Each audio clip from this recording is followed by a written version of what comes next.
मनुष्य अपने संशयों का त्याग कैसे करे, ये तो प्रश्न बनता है। लेकिन भक्त भगवान में जब चित्त जोड़ दिया तो संशय कैसे रह सकता है। भक्त शब्द बहुत गरिमामय है, महिमामय है।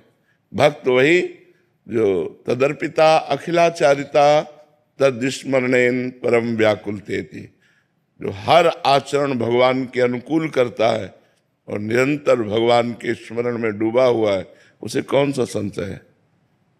हमारे जीवन में कभी कोई प्रश्न नहीं उठा, हमने कभी किसी से प्रश्न नहीं किया, अपने लिए कभी कुछ नहीं कोई प्रश्न नहीं उठा। गुरु कृपा से कभी कोई ऐसी बात कही तो उसी बात को पुष्ट करने के लिए उसमें प्रश्न किया हो तो किया हो, नहीं कभी कोई प्रश्न नहीं उठा। कभी भगवान से कोई प्रश्न नहीं उठा, आपने ऐसा क्यों किया, कभी प्रश्न नहीं उठा।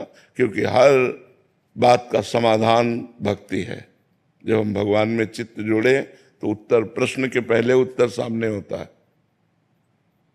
तो आपका प्रश्न ही पहले ठीक होना चाहिए कि मनुष्य मात्र संशय रहित कैसे हो, या मनुष्य के हृदय में जो चिंताएं वो कैसे दूर हो, तो बात सही बनेगी। लेकिन भक्त तो चिंतन परायण होता है, भक्त तो चिंता रहित होता है, भक्त तो संशयात्मा विनश्यति, भक्त के अंदर संशय कैसे रह सकता है, तभी वो भक्त है। तो भक्त में चिंता या संशय और ही नहीं है। महाराज जी, जो भक्ति मार्ग पे अभी अग्रसर हुए हैं नवीन, उनके अंदर अगर प्रश्न या संशय उठते हैं तो उनका समाधान एकदम दो हो जगह जाए या उसका त्याग हो जाए, दो जगह से समाधान होता है।